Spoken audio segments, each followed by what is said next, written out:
압도적 빌런이 등장함으로써 이 핑퐁식 복수의 굴레를 끊어낸다.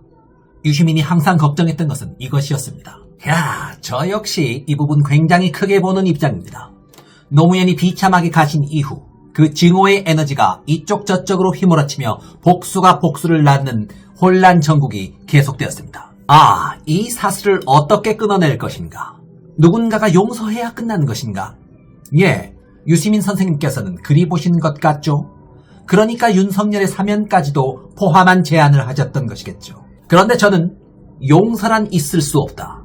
어차피 합리적으로 사면 제안에 응할 인간도 아니다. 그런데 윤석열을 용서하지 않으면서도 이 증오의 핑퐁 게임을 끝내려면 과연 어떻게 해야 하겠는가? 깊은 고민에 빠졌었는데요. 역설적이게도 지금 와서 보니 어쩌면 윤석열 그 자체가 해답일 수도 있겠다. 윤석열이야말로 그 자체로서 이 증오의 연쇄고리를 끊어내기 위해 등장한 천운과 같은 존재다. 바로 압도적 빌런 이론.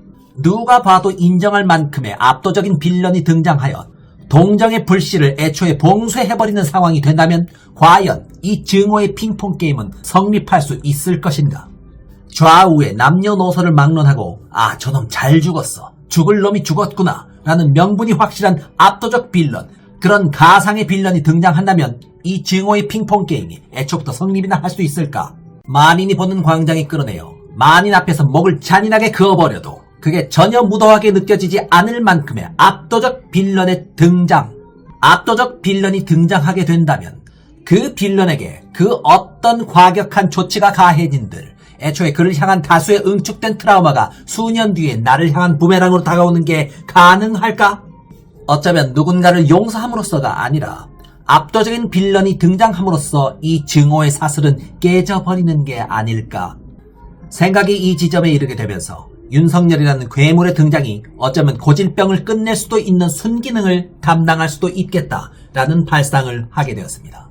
이 핑퐁 게임이 애초부터 등장하게 되는 근본적인 원리가 나에겐 사랑스러운 대상이 그 누군가에겐 증오와 타도의 대상일 수도 있기 때문에 생기는 일일 겁니다. 따라서 일반적으로는 대놓고 대중들 앞에서 상대의 목을 그어버리는 식의 극단적인 조치는 부작용을 낳을 수밖에 없겠습니다. 왜? 나에게 연민의 대상인 누군가가 동시에 누군가에겐 증오의 대상이기 때문입니다. 그런데 이쪽도 저쪽도 동정해주지 않는 절대적인 빌런이 존재하는 상황이라면 좌도 우도 그의 파멸을 쌍수들고 환영할 만한 압도적인 빌런이 등장해버린다면, 그 기적과도 같은 상황이 일어난다면 우리는 만인 앞에서 상대의 목에 칼을 들이대도 아무런 걱정을 할 필요가 없게 됩니다. 왜? 그 광경에 마음 깊이 슬퍼해줄 주체가 존재하지 않기 때문입니다. 그런데 물론 대한민국 정치판에서는 죄가 있든 없든 누군가는 무조건 한쪽 편을 들어주게 되어 있죠. 지금도 일단 편을 들고 있잖아요. 내란죄를 일으켰음에도 불구하고 말이죠. 하지만 그런 식의 반작용은 형식적인 타성에 불과합니다. 마음 깊은 곳에서 우러나오는 연민에서 출발한 감정이 아니라는 것이죠. 그런 감정은 애초에 이해득실과 무관하기 때문에 상대가 실각을 하건 지위가 박탈되건 언제나 그대 곁에 나의 마음이 있는 식입니다. 그랬기 때문에 노무현이나 박근혜나 조국에 대한 가혹한 도륙은 그게 가혹하면 가혹할수록 지지의 기세가 꺾이기는커녕 강렬한 에너지로 응축되어 수년이 지나 상대 세력을 위협할 수 있을 만한 부메랑으로 작용할 수 있었던 것입니다. 그런데 윤석열의 경우는 어떠합니까? 애초에 윤석열이 그런 깊은 인간적 감정을 기반으로 한 지지를 받은 적이나 있습니까? 글을 찍었던 수많은 유권자들, 물론 많았죠. 대통령이 될 만큼. 그러나 그 어떤 누구도 윤석열에게 깊은 인간적 연민을 느껴서 그를 지지했던 게 아닙니다. 그저 좌파 세력들을 도륙낼 수 있는 백점 하나를 찾다 보니 어쩌다가 선택된 수단에 불과한 자, 그 어떤 정서적 인간적 지지도 받고 있지 못한 채로 그저 증오의 압력만으로 대통령의 지위를 얻어 꿰찬 자, 그런 자가 바로 윤석열입니다.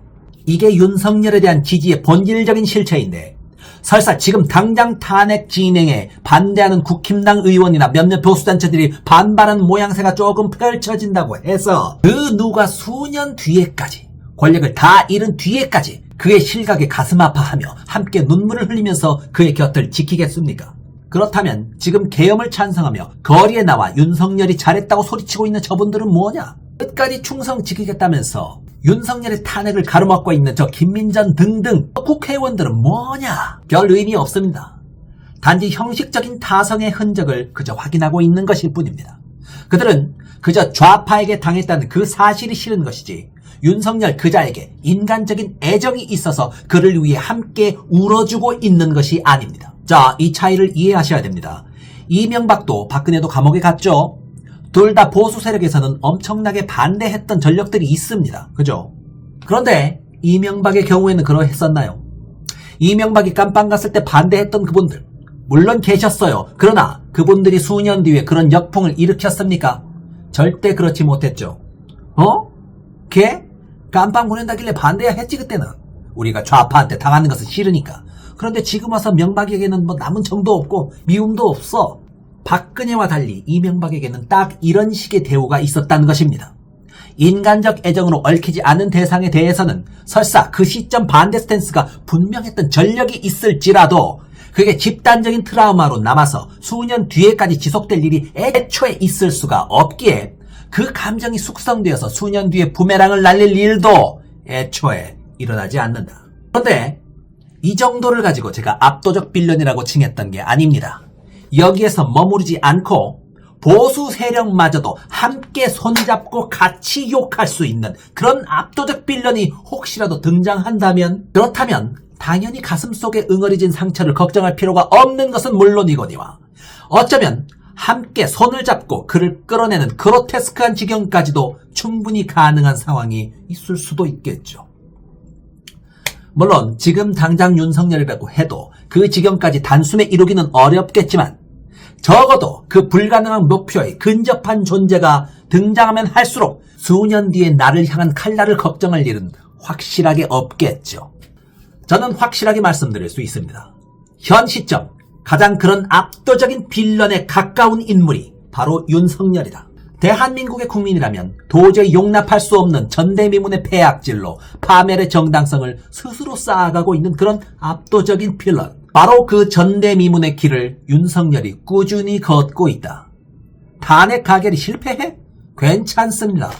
그는 바뀌지 않고 계속해서 빌런 짓을 할 것이고 보수당에서도 도저히 견딜 수 없는 그 어떤 한계 지점까지 무조건 도달하고야 말 것이다. 이론적으로 이 모든 증오의 사슬을 멈추는 게 가능하다면 그걸 가능케 할 지금으로서 유일한 인간은 바로 윤석열이 될 것이다. 그리고 그것은 윤석열이 대통령으로서 이루었던 그 어떤 업적도 없는 이 황량한 와중에 유일하게 존재하는 단 하나의 업적이 될 것이다. 결국 윤석열의 파멸과 함께 증오의 대물림 사슬은 어느 정도 해결될 수도 있겠다는 생각을 저는 살짝 합니다. 이 기괴하기 짝이 없는 윤석열의 업적을 저는 칭송할 겁니다. 앞으로도 계속 정신 차리지 마시고 정신 못 차리고 스스로 탄핵의 마일리지를 굳건하게 쌓아가시길 기원합니다. 이번 주말 매우 높은 확률로 윤석열의 탄핵안이 통과되겠지만 안 되면 또 어떻습니까? 어차피 다음 주가 있는데 다음 주로 미뤄진다면 좀 더 탄핵의 명분은 무르익는 겁니다. 보수 세력들도 지금은 그저 좌파에 지기 싫어서 형식적인 타성하에 반대하고 있고 시위도 하고 막 하죠. 국힘당 의원들도 그저 형식적으로 정권을 뺏기기 싫어서 탄핵 반대도 하고 하는 중이죠. 하지만 윤석열이라는 그 펀더멘탈, 그 본질적인 인간 자체가 바뀌지 않는 한 그 스탠스 못 버틸걸? 아마 정신 못 차리고 이미 대비가 되어 있는 국회에 또다시 2차 계엄이나 때리고 또 정신 못 차리고 국민들 설득시키겠다면서 2차, 3차, 4차 담화나 발표하고 하고 있다 보면 계속해서 탄핵의 명분, 탄핵의 마일리지만 쌓이는 겁니다. 그리고 형식적 타성대로 그저 형식적 반대만 계속 하다 보면 언젠가 무조건적으로 버티지 못할 지점까지 가게 되어 있는 것은 당연한 일입니다. 윤석열을 감싸는 국회의원들도 도저히 어느 시점에는 버티지 못합니다. 지난주에 탄핵 정족수를 못 채운 것, 뭐 그럴 수도 있는 일입니다. 실망하지 마십시오. 뭐 아직 역치에 이르지 못했나 보지. 이번 주에 또 무슨 꼼수를 써서 탄핵에 이르지 못한다? 그럴 수도 있는 일입니다. 항상 그랬던 사람들이고 뭐 생각보다 역치가 높았나 보지. 하지만 오래 버티진 못합니다. 그런 식으로 역치를 높여가며 미적미적대다간 절대 멈추지 않는 윤석열의 패악질로 인해 국민들의 분노가 더욱더욱 불타오를 것이고 탄핵의 명분은 무르익게 됩니다. 지금 어리석게도 박근혜 때와 같은 구도를 생각하고 계시는 윤상현 씨 등이 후배 정치인 김재섭 등등에게 충고도 하고 막 형님 노릇하고 계시던데 박근혜 때 그거 윤석열에게는 절대 안 통합니다. 왜? 박근혜에 대한 지지와 윤석열에 대한 지지는 근본부터 다른 유형의 지지이기 때문에 윤석열에 대한 지지는 정서적 차원이 극단적으로 결여낸 매우 기형적인 유형에 속하기 때문에 그를 향한 가혹함이 집단적인 에너지를 형성하거나 할 일이 애초에 없기 때문에 혹시라도 윤석열에 대한 가혹함에 상처받는 다수의 감정이 먼 훗날 어느 시점에 당신의 지지에 일조하게 될 일이 그 가능성이 애초부터 봉쇄되어 있다는 얘기입니다. 결코 그를 붙들고 있는 지금의 상황이 당신에게 먼 훗날 이득이 될 일은 없을 거라는 것.